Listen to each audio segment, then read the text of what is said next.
11 번째 목회학교 개강인데요. 감개가 무량합니다. 무슨 일인가를 10년 동안만 계속 할 수 있다면 거기는 영향력이 생기고 영성이 생기죠. 그렇죠? 영어도 10년간만 꾸준히 하면 굉장한 실력자가 되지 않겠습니까? 조금 하다가 많이 가면 되지. 그래서 11 번째라고 그러니까 어느덧 한 해를 10년이라는 한 단위를 넘어갔구나 싶고 감동이 되고, 그리고 한결같이 자리를 지켜주시는 목사님들이 대단하신 분들이다, 그런 생각을 합니다. 말하는 사람은 아무것도 아니고요, 오셔서 자리를 채워주시는 분들이 소중하신 분들이죠. 우리가 이제 목회학교 우리의 다짐을 좀 보았는데 늘 읽으면서 늘 새롭거든요. 잘 읽으면서도 이렇게 못 살고, 말은 우리가 열심히 하는데 참 살기 힘들잖아요. 그런데 아는 게 나는 아니거든요. 그렇죠? 이거를 해서 10가지를 우리가 안다 하는 것이 그건 나는 아니거든요. 어떤 의미에서 보면 알고 있다는 것이 그 난 줄로 생각할 수가 있거든요. 근데 알고 있는 것과 본래 그렇게 사는 것은 굉장한 차이가 있어요. 이걸 붙들고 우리가 바르게 살아가도록 힘썼으면 참 좋겠어요. 늘 마음에 담고. 그래서 이걸 읽을 때마다 늘 감회가 새롭고 감동이 되고, 어떻게 해서 이런 10가지 이렇게 주옥 같은, 그리고 압축이 된 이렇게 했을까? 김인기중 목사님 대단하신 것 같아요. 감사 말씀 드립니다. 저는 이렇게 늦게 끝나지는 않을 거니까요. 예레미야 5장 1절 말씀을 보겠습니다. 제가 읽어드리겠습니다. 너희는 예루살렘 거리로 빨리 다니며 그 넓은 거리에서 찾아보고 알라. 너희가 만일 정의를 행하며 진리를 구하는 자를 한 사람이라도 찾으면 내가 이 성읍을 용서하리라. 아멘. 아멘은 했는데요, 무서운 말씀이잖아요. 제가 좋아하는 그 시가 하나 있어요. 많은 시를 좋아하지만 이 시를 상당히 좋아하는데, 함석헌 시의 그 사람을 가졌는가 하는 시예요. 말리길 나서는 날 처자를 내맡기면 맘 놓고 갈 만한 사람, 그 사람을 그대는 가졌는가. 온 세상 다 나를 버려 마음이 외로울 때에도 저맘이야 하고 믿어지는 그 사람을 그대는 가졌는가. 탔던 배 꺼지는 시간, 구명대 서로 사양하며 너만은 제발 살아다오 할 그 사람을 그대는 가졌는가. 불의의 사형장에서 다 죽어도 너희 세상 빛을 위해 저만은 살려두거라 일러줄 그 사람을 그대는 가졌는가. 잊지 못할 이 세상을 놓고 떠나려 할 때 저 하나 있으니 하며 빙긋이 웃고 눈을 감을 그 사람을 그대는 가졌는가. 온 세상의 찬성보다도 아니 하고 가만히 머리를 흔들 그 한 얼굴 생각에 알뜰한 유혹을 물시게 되는 그 사람을 그대는 가졌는가. 이런 사람이 내 친구라면 우리는 결코 외롭지 않을 것입니다. 아니, 우리가 그런 사람이 되어야 하겠죠. 한 사람, 그 한 사람만 있다면 우리는 희망을 가질 수 있고 미소 지을 수 있을 것입니다. 오늘 우리는 에레미야서의 말씀을 받았습니다. 에레미야는 이스라엘의 위기의 시대에 살았던 예언자입니다.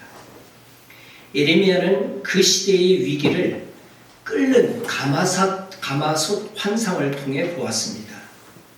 커다란 가마솥에서 물이 펄펄 끓고 있는데 그 뜨거운 물이 북쪽에서부터 남쪽으로 넘쳐 흐르는 것입니다. 펄펄 끓는 물이 넘쳐서 쏟아지는 너무도 긴박하고 무서운 위기라는 말입니다. 북쪽에 있는 강대국들이, 거대한 제국들이 이미 범람하는 홍수처럼 들이닥친다는 것입니다. 적군이 먹구름 몰려오듯 몰려오고 그 병기들은 희오리 바람처럼 밀려오며 그 군마들은 독수리보다도 더 빨리 달려드는 정말 긴급한 상황입니다. 이런 위기에 백성의 지도자라는 사람들은 정신을 차리고 백성을 잘 이끌어야 할 텐데 불의로 궁궐을 짓고 불법으로 누각을 쌓으며 탐욕과 환란에 빠져 있었습니다. 제사장과 예언자라고 하는 자들도 백성을 바른 길로 이끌지 않고 기름진 재물만 탐하고 있었습니다. 에레미야서 7장 2장 넘어가면 4절에 이런 말씀이 있습니다. 너희는 이것이 여호와의 성전이다. 여호와의 성전이라. 여호와의 성전이라 하는 거짓말을 믿지 말라. 성전을, 하나님의 거룩한 성전을 강조하고 또 강조하는 이유가 무엇이겠습니까? 에레미야는 이 말이 속이는 말이라고, 사기치는 말이라고 고발합니다. 제사장이라고 하는 자들이 성전을 사기의 도구로 사용하고 있다는 것이죠. 조금 더 나가서 9절, 10절을 보면 너희가 도둑질하며 살인하며 간음하며 거짓 맹세하며 바알에게 분향하며 너희가 알지 못하는 다른 신들을 따르면서 내 이름으로 일컬음을 받는 이 집에 들어와서 내 앞에 서서 말하기를 우리가 구원을 얻었나이다 하느냐 이는 이 모든 가증한 일을 행하려 함이로다 그랬습니다. 에레미야는 세상에서 못된 짓은 다 하면서 성전에 들어와서 제물을 바치는 사람들에게 그깟 제물 따위는, 그 기름진 고기는 너희라 다 먹으라고 합니다. 하나님께서 그런 제사를 원하지 않는다는 얘기지요.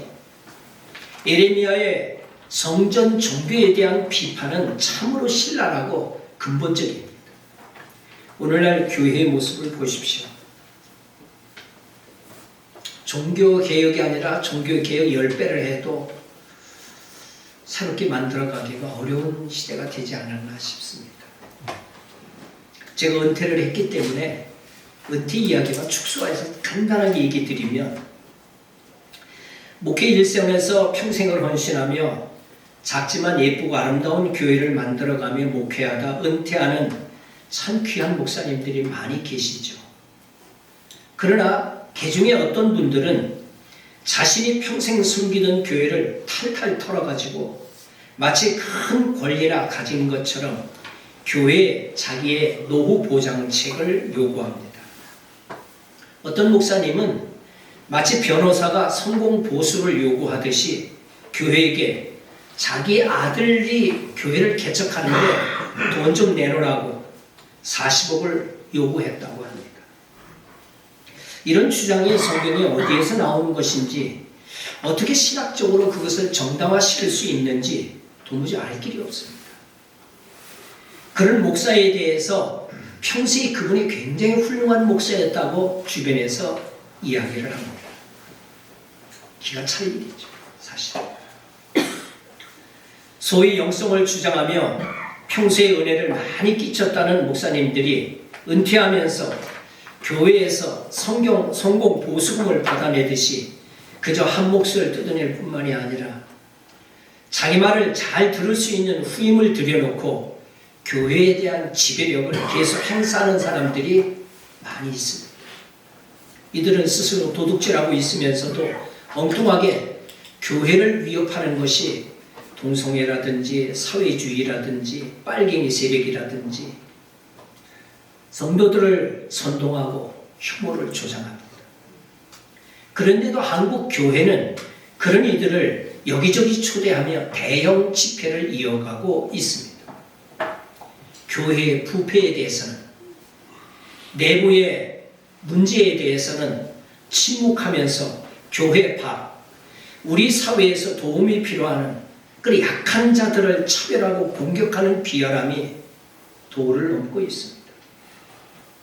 저 옛날 예레미야 시대에 제사장이라는 자들의 성전을 가리켜서 사기치고 돈을 뜯어내는 것처럼 오늘날도 목회자의 모습은 그 옛날과 조금 더 다르지 않은 것을 볼 수 있습니다.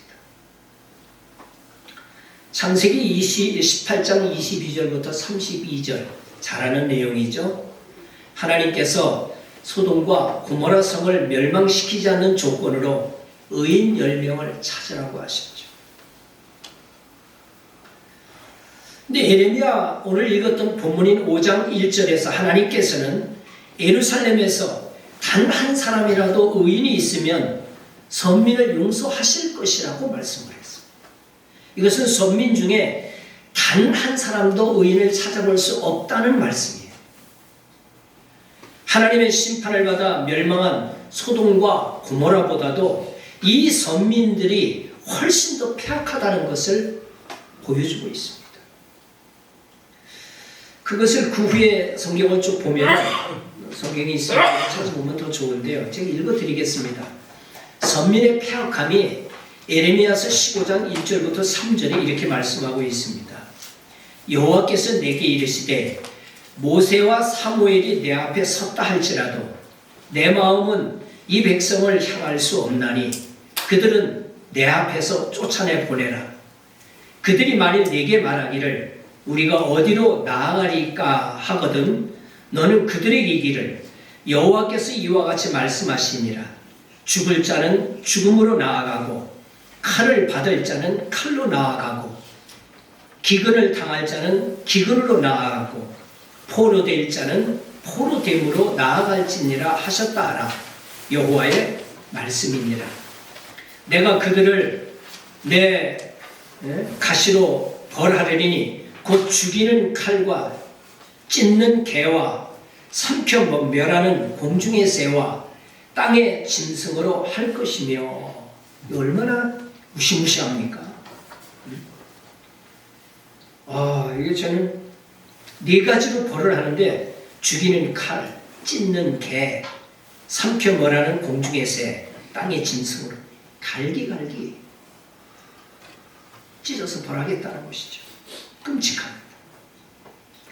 모세와 사무엘이 주님 앞에 서 있을지라도 유다를 멸망시키겠다고 하는 하나님의 심판 계획은 단호하기 짝이 없습니다. 이런 말을 듣고도 그들은 끝내 회개하지 않았습니다. 오늘 본문인 에레미야서 5장 1절에 너희는 예루살렘 거리로 빨리 다니라고 했습니다. 그 넓은 거리에서 찾아보고 알라.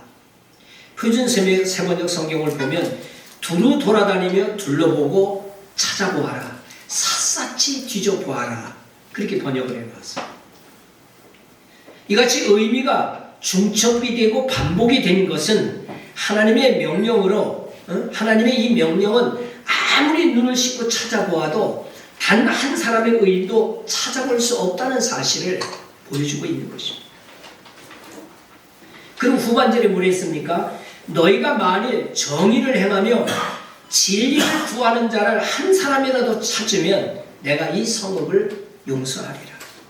여기서 정의를 행하며 진리를 구하는 자라고 하는 이 표현은 예언서에서 하나님과의 언약에 충실한 사람을 나타내는 표현입니다. 이것은 1차적으로는 하나님과의 관계에서 온전하게 살아가는 것을 말하고 있지만 그런 삶은 필연적으로 이웃들과도 온전한 관계 속에서 살아가는 것을 말씀하고 있는 것입니다. 그러나 예레미야 당시 이러한 그러니까 하나님과의 언약 관계 안에서 살아가는 사람을 단 한 사람도 찾아볼 수가 없다는 겁니다. 하나님께서는 아수르나 이집트 같은 무시무시한 이방 나라를 보내셨습니다. 또한 가뭄과 기근을 보내서 배반한 백성들로 하여금 그들의 죄악을 깨닫게 하셨죠. 그러나 그들은 그와 같은 사건을 보여주셨는데도 불구하고 조금도 깨닫지 못했습니다. 이와 같이 완악한 유다 백성 가운데서 한 명의 의인이라도 찾아낸다는 것은 불가능한 일입니다.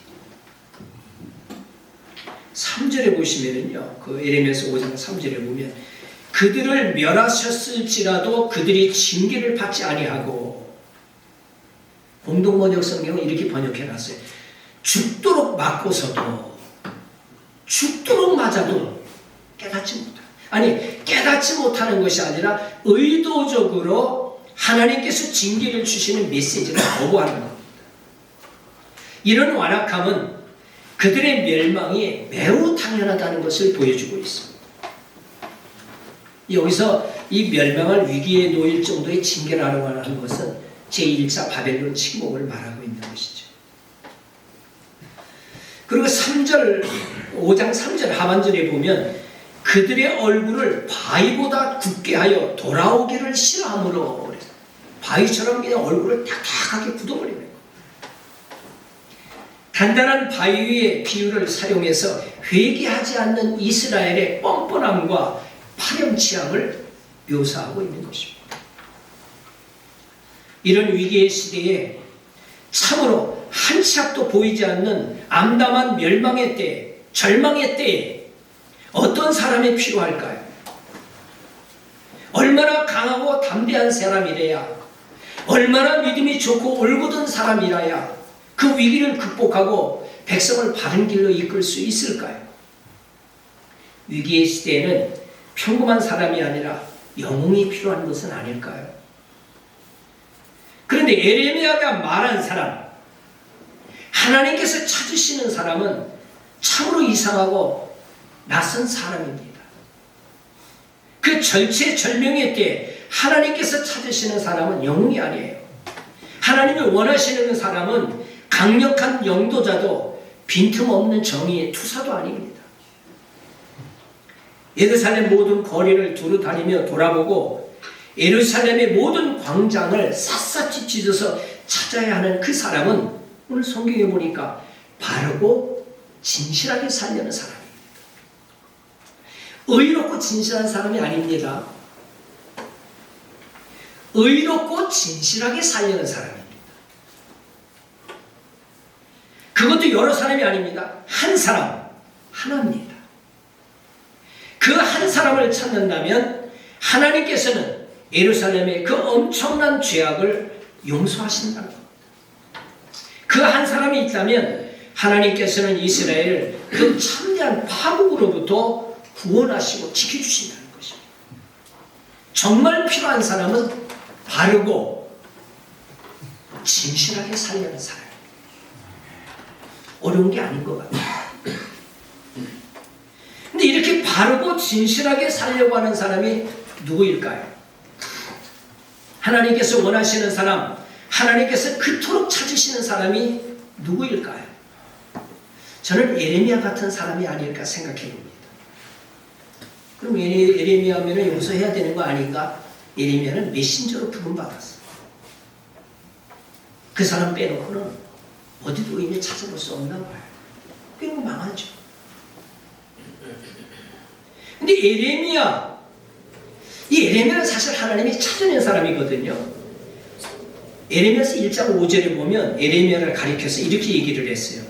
내가 너를 모태에 짓기 전에 너를 알았고 내가 배에서 나오기 전에 너를 성별하였고 너를 여러 나라의 선지자로 세웠노라 하시기로 그랬어요. 뱃속에서 생기기 전부터 선택하고 태어나기도 전에 구별해서 예언자로 세웠다는 거예요. 하나님께서 친히 선택한 사람, 그 사람을 예언자로 선택했다면 얼마나 완벽하고 얼마나 대단한 사람이겠습니까? 그런데 예레미야는 하나님께서 부르실 때 이렇게 대답을 했어요. 6절에 보니까 내가 이르되 슬프도소이다 주 여호와여 보소서 나는 아이라 말할 줄 알지 못하나이다. 하나님이 부르실 때 자기는 어린아이라 말을 할 줄은 모른대요.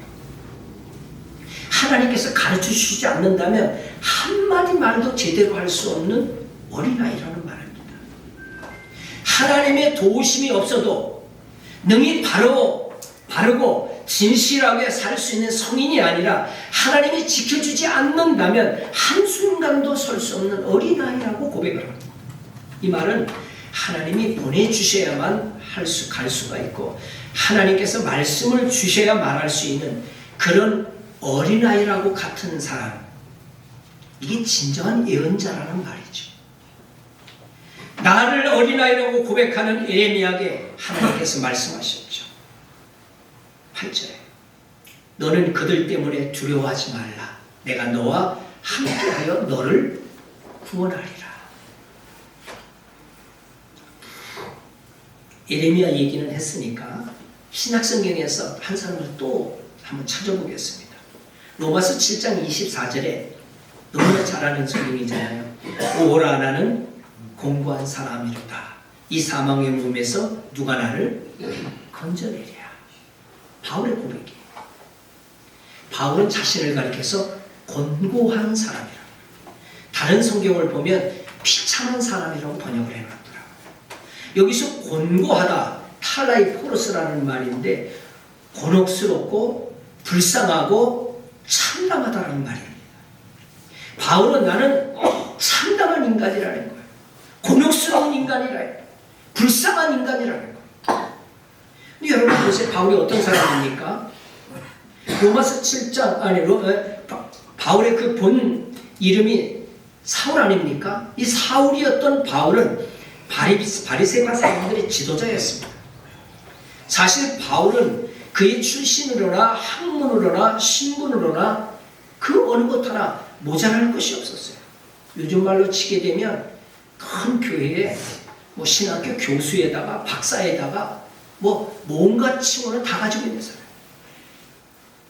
자신만만하고 패기 넘치는 사람이었습니다. 바리새인 사울은 자신은 의로운 사람이고 다른 사람들과는 달리 자기는 옳은 사람이라고 확신했습니다. 그래서 의롭지 못한 사람들을 배척하고 박해했어요. 예수를 믿어 말도 되지 않는 소리 한다고 생각을 했어요. 뜨니기 청년을 믿어 이거 웃기는 얘기 아니냐고 그랬어요. 그래서 이 사람들을 잡아 넣어야 되겠다고 생각을 했습니다. 그래야 세상이 바뀌고 그래야 새 역사가 열리고 그래야 하나님께서 기뻐하신다고 생각했어요. 이렇게 바리새인의 지도자였던 바울은 자긍심에 가득 찬 사람이었고 확신에 찬 능력자였고 정의로운 심판자였습니다. 그러던 그가 예수님을 만나 그리스도의 사람이 되었어요. 바리새파 사람 사울이 그리스도의 사람 바울이 된 겁니다. 그런데 그리스도의 사람이 된 바울에게서 결정적으로 달라진 것이 있다면 무엇이겠습니까? 무엇보다도 그는 자기 자의식이 달라졌어요. 그리스도의 사람이 된 바울은 더는 자신을 스스로 의롭다고 생각하지 않게 되었어요. 오히려 바울은 자신을 비참한 사람이라, 심하게는 더 깊게는 자신은 죄수 중에 죄수고 괴수 중에 괴수라고 그랬어요. 도둑놈 두목이라는 얘기. 바울은 자신을 가리켜서 비참한 사람이라고 고백하는 것은 그저 자신을 겸손하게 낮추는 겸양의 미덕에서 고백했던 말이 아닙니다. 비참한 사람이라는 것은 바울의 가장 근원적인 자기의식을 보여줍니다. 바울의 편지들을 한번 보세요. 일관되게 자신을 비참한 사람이라고 고백을 합니다. 고린도서에서 보낸 고린도 교회에 보낸 편지를 보게 되면, 편지를 보면 기껏 자랑한다고 하면서 뭘 자랑합니까? 자신이 약한 것밖에, 못난 것밖에, 능력이 없는 것밖에 자랑이 없다는 것을 자랑합니다. 바울은 병약하고 모욕받고 옥에 갇히고 매맞고 곤욕을 치르는 것을 자랑으로 생각합니다. 바울의 이런 비참함은 정신과 신념의 문제가 아닙니다. 그는 평생 몸에 가시를 찌르는 그런 고통을 달고 살았어요. 얼마나 이것이 고통스러웠으면 3번이나 간절히 없애달라고 기도했어요. 그렇지만 하나님은 그의 병을 고쳐주지 않으셨어요. 바울이 사도직을 주장할 때는 어땠습니까? 사도는 거룩한 직분이니까, 하나님이 세우신 고귀한 직분이니까 무조건 절대 복종하라고 그랬습니까? 아니에요. 바울은 하나님께서는 사도들을 마치 사형수처럼 가장 보잘것없는 사람들로 내놓았다고 그랬어요. 자, 성경을 설교를 하시는 분들이니까 너무 잘하니까 말 쩍 하면 척척 이해가 되실 거예요. 이 말이 무슨 말입니까? 사도직을 가지고 성도들 위에 군림하며 탐욕을 채우는 거짓 사도들과 그런 거짓 사도들에게 열광하는 그런 맹신자들을 부끄럽게 하는 말 아닙니까? 그 말은, 그렇지만 이 말은 또한 사도가 자신을 어떻게 생각하는지를 보여주는 아주 중요한 말입니다. 바울은 만물의 찌꺼기가 된 아주 곤욕스러운 사도, 참으로 참담하고 비참한 사도, 파싹둥이처럼 미숙한 사도를 우리에게 보여주잖아요. 바울은 이러한 참담한 사도직을 예수 그리스도로부터 배웠어요. 그래서 바울은 사도로서 자신이 완벽한 의인이 아니라 무릎을 꿇고 하나님의 도우심을 구할 수밖에 없는 비참한 인생이라고 고백을 했습니다. 무엇보다 바울은 자신이 아무리 선을 하려고 해도 악이 있다는 거예요. 악이. 이게 붙어 있다는 거예요. 선을 행하려고 하지만 도리어 원하지 않는 악을 행하고 있다가 자신의 처해 있는 죄의 법이 자신을 포로로 만든다고 하지 않았습니까? 몸부림을 치며 괴로워합니다. 이 죽음의 몸에서 누가 나를 구원해 주냐, 건져내겠느냐고 탄식을 합니다. 근데 여러분, 이렇게 몸부림치는 바울은 어떤 사람입니까? 그는 아직 분명한 선한 사람은 아닙니다. 완벽한 의인은 결코 아닙니다. 그 여기서 분명한 것은 그는 선을 행하려는 사람이었어요. 바울은 선하게 살려는 사람이었어요. 바울의 공고함이나 그의 비참함은 선을 행하려고 애쓰는 데서 생긴 거예요. 선을 포기하면 공고함도 없어요. 그냥 자유롭게 해버리면서 얼마든지 살 수가 있어요. 바울은 의인도 아니고 거룩한 사람도 아닙니다. 그러나 그는 다만 바르고 진실하게 살려는 사람이에요. 이 세상에서 그렇게 살려고 하면 공고함을 피할 수 없지만, 그러나 그렇게 살려고 애쓰는 사람이었어요. 신앙인이 무엇입니까? 신앙인은 자신을 믿는 사람이 아닙니다. 다만 하나님을 믿는 사람입니다. 근데 어째서 하나님을 믿는 것입니까? 우리는 한낱 어린아이이기 때문입니다. 우리는 하나님의 도우심이 절실하게 필요합니다. 우리는 한순간도 하나님의 은총이 없이는 살아갈 수 없는 비참한 사람입니다. 그렇습니다. 예레미야가 예언자로서 자신은 완성된 어른이 아니라 끊임없이 부르짖고 눈물을 흘려야 하는 한낱 어린아이라고 고백을 합니다. 신앙인이라고 하는 것은, 특히 목회자라고 하는 것은 자신이 한낱 어린아이라는 사실을 뼈아프게 아는 것입니다. 그리스도의 사람은 자신이 그리스도 없이는 살 수 없는 비참한 인간이라는 것을 뼈저리게 알고 무릎 꿇고 고백하는 사람입니다. 그래서 진정한 신앙인은 완벽한 의인이 아니라 다만 바르고 진실하게 살려고 애쓰고 기도하는 사람입니다. 하나님께서는 이스라엘의 위기에 자신은 한낱 어린아이라고 고백하는 에레미야를 찾으셨습니다. 예루살렘의 죄악이 하늘에 사무쳤을 때 그래도 바르게 살려는 사람 하나님께서 그 한 사람을 찾으셨습니다. 오늘 우리에게도, 이 한국 땅에도, 이 기독교에도 희망이 있다면 자신이 한낱 어린아이임을 고백하고 바르고 진실하게 애쓰고 살려고 하는 기도하는 사람이 있다면 우리에게 희망이 있는 거예요. 하나님께서는 오늘도 그런 사람을 찾으셔서 그를 통하여 구원을 이루어 가실 것입니다. 하나님께서는 자신이 비참한 사람이라고 고백하는 바울을 통해서 교회를 바르게 세워가셨습니다. 오늘 우리의 교회에도 자신이 완벽한 사람이라고 착각하는 위선자들이 아니라 자신이 비참한 사람이라고 고백하는 그리스도의 사람이 있다면 우리 교회에도 희망이 있습니다. 세상과 교회의 위기는 모두 자신이 한갓 참담한 인간이라는 사실을 버리고 스스로 하나님처럼 되려고 하는 교만한 인간으로부터 시작됐습니다. 하나님의 종인 목회자의 말에 성도들이 순종하지 않으면 마치 하나님께 순종하지 않은 것처럼 훌쩍 뛰는 목회자들이 많이 있습니다. 자신도 한낱 어린아이요 비참한 인간이 아니라 자신이 하나님의 자리에 서서 신처럼 군림하는 사람들이 수두룩합니다. 우리 마음을 들여다보면 알아요. 성도들이 무슨 말을 할 때 기분 나빠하십니까?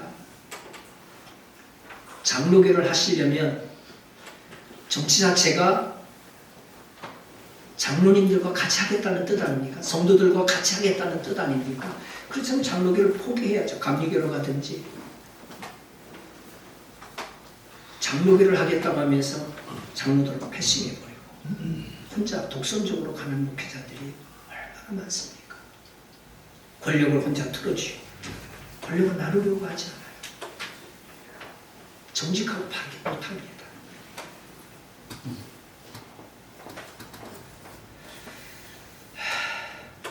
한 분만 더 얘기하고 이제 마치려고 하는데요. 이 교만한 인간과는 다르게 자신을 미천하게 생각하는 사람이 있어요. 세례 요한입니다. 누가복음 3장 7절 이하에 보면 요한이 무리들을 향해서 단지 진노를 피할 목적으로 세례를 받으려고 하는 것에 대해서 신랄하게 비판합니다. 독사의 자식들아, 누가 너희에게 일러 장차 올 진노를 피하라 하더냐. 그러므로 회개에 합당한 열매를 맺고 속으로 아브라함이 우리 조상이라고 말하지 말라. 내가 너희에게 이르노니 하나님이 능히 이 돌들로도 아브라함의 자손이 되게 하시리라. 이미 도끼가 나무 뿌리에 놓였으니 좋은 열매 맺지 않은 나무마다 찍혀 불에 던져지리라. 독설을 했습니다. 독설. 세례 요한이 독사의 자식들이라고 책망한 대상은 진실한 마음으로 회개의 세례를 받고자 나온 무리들이 아닙니다. 그것은 교만한 종교 지도자들을 향한 것입니다. 거짓 선지자나 거짓 주의 종들은 성도들이 잘못된 길로 가도 책망하지 않습니다. 비유를 마치러 아첨하는 말들을 합니다. 교회에서 그래서 찬양이 사라졌고 회개가 사라졌다고 말을 하지 않습니까?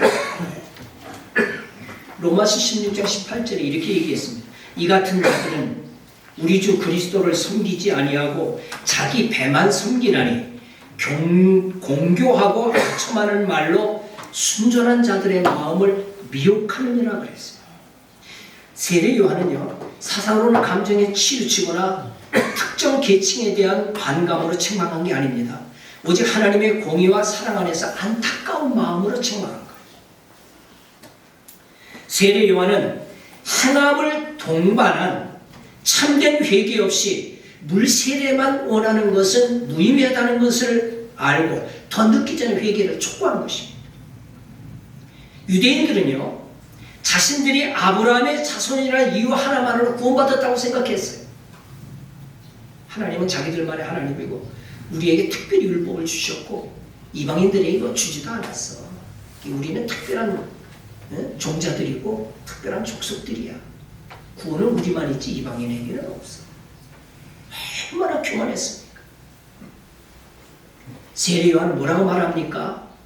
구원의 조건은 외적인 것이 아니라 내적인 것에 있고 진정한 회개를 통한 삶의 변화에 있다는 걸 말하는 거예요. 그 다음부터는 실천하는 얘기가 나오잖아요. 부산에 있는 모 교회 다 하실 거예요. 실명을 얘기해도 되는데 포자 들어가는 교회는 목사님도 다 하실 거예요. 뭐죠? 자료도 내놨다고 그러더라고요. 어쨌든 김모식이 목사님 여교육자들에게 뭐라고 얘기했습니까?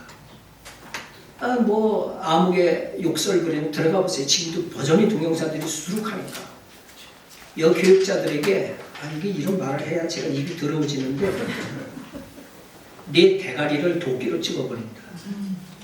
내 아가리를 찢어놓는다. 목회자의 입에서 거룩함과 사랑과 은혜라는 말과 더불어서 이런 더러운 말이 쏟아져 나옵니다. 입에다 걸레를 달고 살아요. 저는 이걸 보면서 한 사람의 어떤 그런 것보다도 이런 욕설이 통하는 기독교가 한탄스러운 거예요. 그래서 교회가 욕을 얻어먹고 있는 거예요. 강단에서는 은혜, 일상에서는 폭언. 이건 공동체가 아니죠. 교회는 공동체잖아요. 가족이잖아요. 형제잖아요. 공동체가 아니라 시스템이에요. 성장은 성공으로 보는 거예요. 헌금, 영향력으로 보는 거예요. 돈 가지고 있어야 다 나한테 굴복하고 못된 짓 다 해도 돈으로 다 입을 다 막아버려요. 목사님들이 이건 아니다 생각해서 다 받아먹습니다. 그리고 그쪽 편을 들어요. 잘못되면 뻔히 알면서도 법을 어기고 있습니다. 불구하고 선거 때도 그렇잖아요. 돈 얻어먹잖아요. 누가 돈 갖다 주면 이러면 안 되는데 그러면서 받아요. 받아먹고 찍지 말자 얘기는 하는데 나중에 찍을 때 되면 벌벌벌 떨리는 거예요. 그래도 돈 갖다 준 사람은 저 사람밖에 없는데 누가 나한테 돈 갖다 줬어. 그리고 찍어요. 인정으로 찍는 거예요. 그래 나라 꼴이 엉망으로 가는 거죠.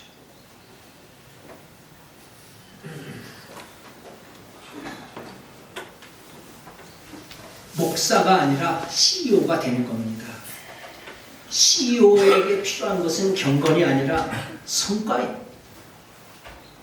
하나님의 진노를 받고 있지 않다는 것이 이상한 거죠. 한국교회가 그래도 버티는 것은 성도님들의 그 참 목사님들을 위한 기도 때문에 버티는 것 같아요. 제가 옛날에 범브라트 목사님 얘기 좀 드렸잖아요. 루마니아 공산화 될 때 다들 나와가지고 정권에 협력해야 된다. 요즘은 윤활의 교인 뭐 막 그러는데 협력해야 된다는 거예요. 그냥 공산 유물론자들 신을 부정하는 사람의 교회가 협력해야 된다.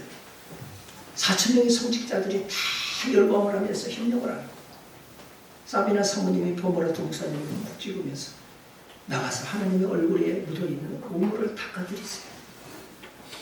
내가 과부가 될 텐데.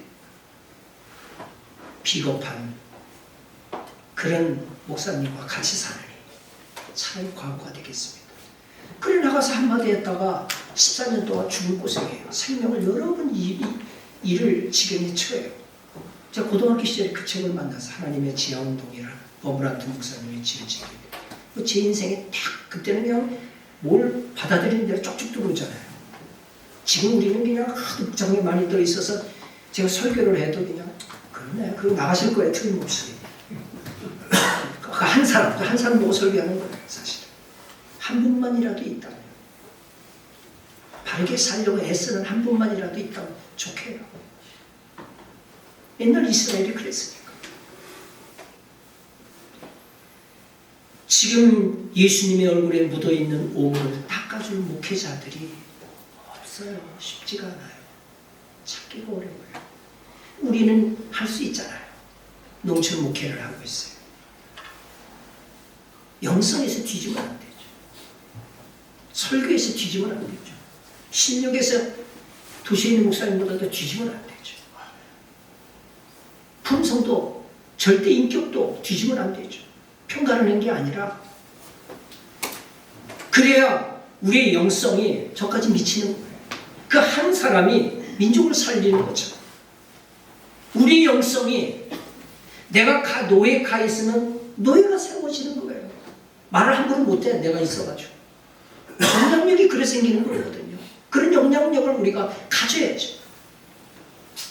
우리가 뭘 말을 많이 하고 무슨 행동을 해서가 아니라 내가 가는 곳에 거룩한 분위기가 형성되는 거예요.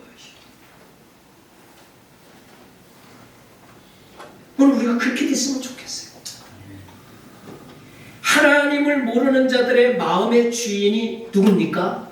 뭡니까? 탐심 아닙니까? 탐심. 이 탐심이라는 것은 하나님보다 세상의 물질과 허영을 우상으로 섬기는 죄이죠. 골로새 3장 5절에 나오죠. 탐심 우상이라고 그러잖아요.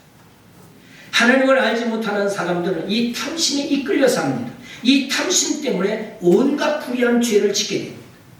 거짓, 사기, 부정, 부패, 도둑질, 살인.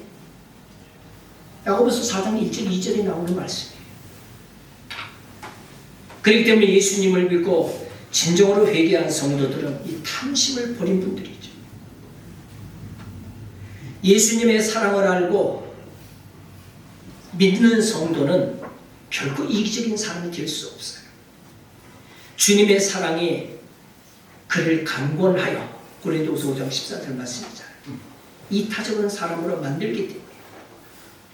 그렇기 때문에 자기만 생각하는 이기심을 버리고 이웃과 공존하려는 성도가 진정으로 회개의 열매를 맺은 성도죠. 그렇기 때문에 이 탐심을 버리지 못한 사람은 진정으로 회개한 성도라고 볼 수가 없어요. 자, 그 누가복음 3장으로 다시 돌아가서 무리가 세계 요한에게 묻습니다. 그러면 우리가 무엇을 하리이까? 10절에 세례 요한이 그렇게 말을 합니다. 옷 2벌 있는 자는 옷 없는 자들에게 나눠줄 것이요 먹을 것이 있는 자도 그렇게 할 것이니라. 2벌 있는 사람은 나눠주라는 거예요. 이 하나님의 마음이에요. 세례 요한이 얘기를 했지만 하나님의 마음이에요. 하나님은 항상 고아와 과부 여기에 관심이 많았어요. 병자들 아프지 않은 사람은 몰라요. 저도 지난주 한 주간 동안 머리가 아파가지고 그냥 괴롭더라고. 기도해도 안 나와. 여기 오는데 다 났어. 하나님 잘 설교해야 되는데 인상 푹푹 쓰고 가서 설교 원해도 안 될 테고. 근데 인상 쓰고 싶어서 쓰는 게 아니라 아프니까 쓰는 거예요. 네. 감사합니다.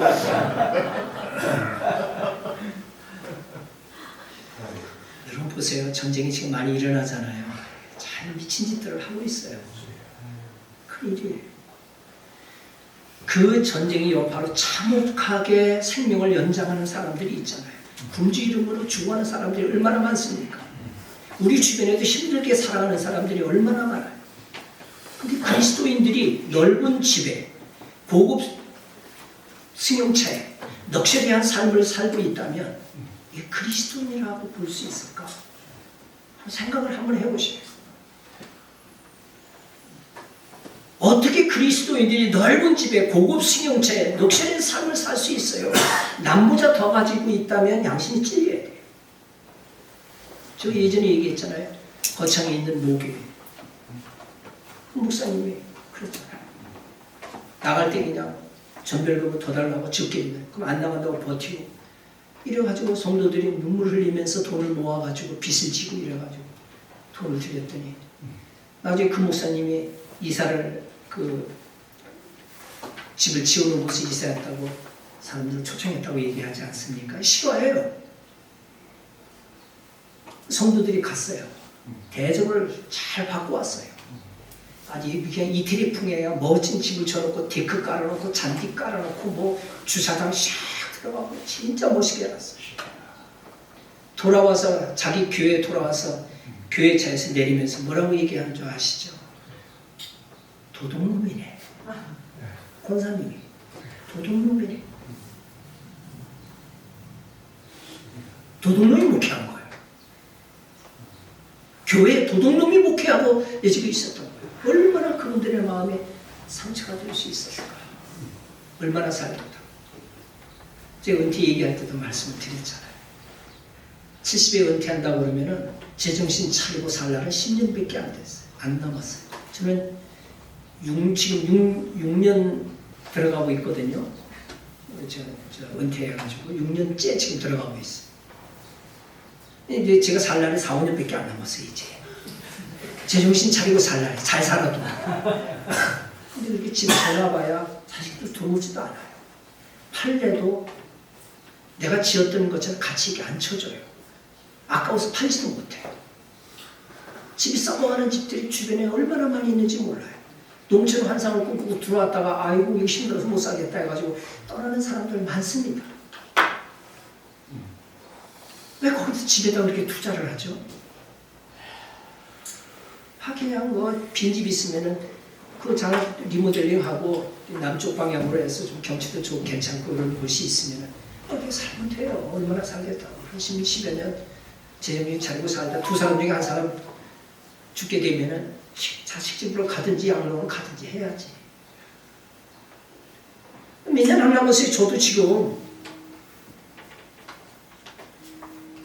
그래서 투자를 거기다 많이 하지 마세요. 혹시 돈 있는 분들 지금 청취자 보고 계시는데 제가 본 주머니에 조금 있는 분들이 계시는데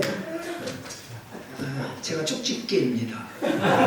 근데 만일에 농촌에 내려갈 생각을 꿈꾸셨다면 반 이상은 집 짓는 데 쓰지 마세요. 나머지는 10여 년 살면서 나눠 쓸 생각하고 차라리 현찰 가지고 계세요. 그게 나아요. 주식 잘못 갔다가 또 이번에 와장창 떨어져가지고 거덜나지 마시고. 제가 그냥 농담 삼아 얘기를 했지만 정말 그리스도인이라면 앞에 사람 죽어가고 있는데 잘 먹고 살아갈 수가 없잖아요. 도시교회가 하늘에서 뚝 떨어졌습니까? 농촌에서 지금 힘들게 살아가는 목회자들이 얼마나 많아요. 그건 하나님의 것이에요. 얼마 전 엊그제도 노예 모였을 때 얘기가 나오는데 그런 고민을 들으나요? 목사님께 얘기를 하면서 자기가 이렇게 와서 개척을 해가지고 세우는데 은퇴가 한 4, 5년 남았는데 이걸 어떻게 하면 좋을까요? 그래서 제가 가만히 그 사람 속을 들여다보니까 뭔지 그게 아니에요. 하나님께 했으면 하나님 거죠. 내게 어디 있겠어요. 내가 내 이름으로 등기가 돼 있다 하더라도 주를 위해 썼으면 드렸으면 나갈 때도 그런다고 그래요. 내가 이게 재산을 얼마 투입하고 뭐하고 그래가지고 이렇게 했으니까 그거는 해줘야 된다. 하나님께 드린 게 아니죠. 사기치는 거죠. 성도들. 하나님께 드린 척하면서 성도들 많이 헌금하게 하고 그걸 나중에 자기는 쏙 빼가고 그냥 뭐 말하려면 한두 끝도 없어요. 이런 얘기하면 자꾸 그냥 비판만 한다고 그러실 것 같은데 농촌 목회자들도 그래요. 너무 좋은 차 끌고 다니지 마세요. 남들 보기에 좀 도시교회로부터 다 이렇게 많이 지원받으면서 좋은 차 끌고 다니는 건 주변에서 보기에도 은혜가 좀 그래요. 그래서 제가 트럭 끌고 다니는 이유가 있는 거예요. 이번에도 갔더니 목사님 그 차가 저거 말고 딴 걸로 가져오시지 불편하실 텐데 아니 저 차 한 대인데요. 트럭이 무슨 한 대예요. 아니 제가 트럭 은퇴하면서 트럭 한 대 하고 지금까지 승차처럼 쓱 끌고 다닌다고 그랬더니 그래서 여기 설교 부탁을 해서 새벽에 가봤더니 트럭 끌고 오지 마세요 그러더라고 모텔 주인이. 아주 고약하다고. 트럭은 차도 안 오나 봐. 이런 사람이 다닐 때가 아니래요. 여인숙으로 가야지 왜 모텔 오는 거야.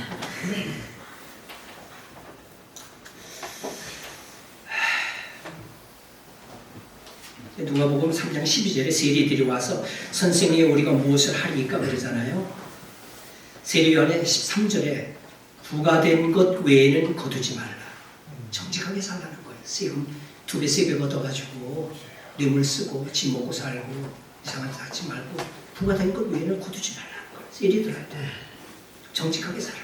군인들한테 뭐라 그럽니까? 사람에게서 강탈하지 말며 거짓으로 고발하지 말고 받는 급료로 족한 줄 알아라. 우리도 그랬으면 좋겠어요. 하나님께서 주신 것을 먹고 살겠다. 이 마음이 있으면 좋겠어요. 없는 대로 살고 밭에 나가면 지천에 전부 다 그냥 뭐 약초인데 뭐 이렇게 말을 하면은 뭐라 그렇게 하면 저도 마찬가지겠지만 그래서 제가 700평 농사를 짓습니다. 농사 짓는데 1500평 반밭하고 줘서 그래요. 제가 땅이 있어서 그런 게 아니고 옆에서 자꾸 줘요. 병 들어서 죽어서 가고 이러니까 농사 질 사람 없으니까 제가 농사 열심히 잘 지니까 지라고 주거든요. 지는데 홀 빠져요. 지금 700평. 근데 원칙은 있어요. 절대 팔지 말자. 우리 먹을 건 우리가 하자. 43가지를 농사 짓는 데니까요. 우리 먹을 건 자급자족하니까. 건강한 걸 먹어요. 건강한 걸. 농약 안 쳐요. 비료 안 써요. 원칙이 그래요. 주시는 대로 먹겠습니다. 주시는 대로 그냥 뭐 그렇게 살면 될 것 같아요. 욕심없이 10년 그냥 럭셔리하게 그냥 성차감 기가 막히게 좀 엉덩이 깔고 앉아서 그렇게 사느니 좋은 거 기름진 음식 먹어서 온갖 병에 다 걸리느니 그냥 주시는 대로 편하게 마음 비우고 남한테 아쉬운 소리 할 필요도 없고 하나님이 굶으라고 굶고 오라고 그러면 가겠습니까? 건강검진을 잘 안 하거든요. 제가 지금 저를 자꾸 자랑하는 것처럼 얘기하는데 그런 인간이 어딨냐 그럴까봐 제가 얘기를 하는 거예요. 저처럼 살리는 사람도 있더라고요. 그래도 안 데려가시더라고요. 암 걸린 적도 없고. 우리 어머니 암이 3개 걸렸어요. 유전인자가 굉장히 많은 사람이에요. 자궁암, 위암 다 잘라냈어요. 자궁 다 드러냈어요. 유방암 가슴 한쪽 잘라내시고 불사조예요. 100살 넘기실 것 같아요. 40년을 부모님을 모시고 있어요.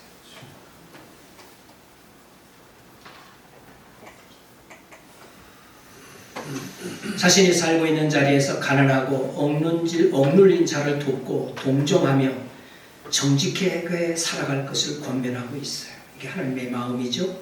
하나님은 항상 약한 자, 가난한 자, 특히 고아와 과부에 관심이 많습니다.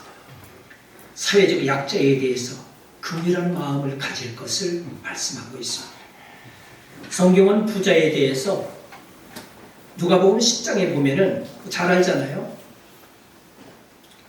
어떻게 영생을 얻으리까 하고 찾아온 부자가 있잖아요. 가난한 것 팔로 나를 쫓으라 그러니까 근심하며 돌아가잖아요. 그 후에 하신 말씀이에요. 얘들아, 하나님의 나라에 들어가기가 얼마나 어려운지 낙타가 바늘기로 나가는 것이 부자가 하나님의 나라에 들어가는 것보다 쉬우니라. 낙타 바늘구멍에 낙타 갈 수 있습니까? 지나갈 수 있어요? 불가능하죠. 할 수 있는 분은 저한테 보세요. 포를 떠서 나간다고 그러는 분도 있더라고요. 이 성경이 얘기하는 거 그 얘기가 아니잖아요. 부자는 하늘나라에 못 들어간다는 말이에요. 이게 초점이 그렇잖아요. 부자가 죄는 아니에요. 그러나 부자의 속성상 재물을 하나님처럼 섬기는 거예요. 그래서 재물과 하나님은 겸하여 섬길 수 없다고 그랬잖아요. 성경은 분명히 얘기를 하고 있어요. 그런데 우리는 그래도 좋으니 부자 되게 하옵소서. 성도들이 예배당에 나와서 기도하는 것 다 잘되게 해달라는 거예요. 축복받게 해달라는 거예요. 목회자의 설교 내용도 축복입니다. 저 피부로 뼈저리게 느껴요. 책망하는 설교를 하면, 회개하는 설교하면 아멘도 잘 안 나와요. 다 고개 숙이고 있어요. 근데 받기를 바랍니다. 그러면은요, 하고 다 나와요. 우리 성도들도 그러더라니까요. 사람들이 세례 요한을 가리켜 그리스도인인가 하고 생각을 할 때 요한이 뭐라고 고백을 합니까? 나는 그의 신발끈을 풀기도 감당치 못하게 합니다. 자신의 존재는 아주 미천한 존재라는 거예요. 결론입니다. 어린아이와 같은 사람, 자신이 비참한 사람임을 아는 사람, 자신을 미천한 존재로 아는 이 한 사람이 필요합니다. 이런 사람을 하나님께서 찾으십니다. 우리가 하나님 앞에서 어린아이처럼 살아갔으면 좋겠습니다. 우리가 하나님 앞에서 바르고 진실하게 살려고 애쓰고 기도하는 사람들이 되었으면 좋겠습니다. 아멘. 우리는 비참한 사람들이지만, 비참한 사람들이기 때문에 날마다 예수 그리스도의 십자가를 붙들고 살아가는 그리스도의 사람이 되었으면 좋겠습니다. 오늘 주신 말씀처럼 정의를 행하고 진리를 구하는 자, 정의를 행하고 진리 안에 있는 사람이 아니라 진리를 구하는 사람, 그렇게 애쓰는 사람, 그렇게 노력하는, 그렇게 살아보려고 몸부림치는 사람, 이 한 사람을 하나님께서 찾으신다는 사실을 잊지 않았으면 좋겠습니다. 기도하겠습니다. 하나님, 세례 요한, 사도 바울, 예레미야, 이런 사람들을 통해서 주시는 말씀의 의미들을 찾았습니다. 저들은 한결같이 스스로가 미천하다고 고백하고 어린아이라고 고백하고 스스로 비참한 사람이라고 고백하며 살아갑니다. 하나님의 도우심이 없이는 한순간도 살 수 없다고 자신의 모든 삶을 주님께 맡기고 살아가므로 영향이 있는 삶을 살아 오늘 이 시대에 오고 오는 모든 사람들에게 우리에게 메시지를 전하고 있음을 우리는 깨닫습니다. 우리도 비천하지만 어린아이 같지만 미련하지만 주님 도와주십시오. 그렇게 살고 싶습니다. 예수 그리스도의 이름으로 기도드립니다.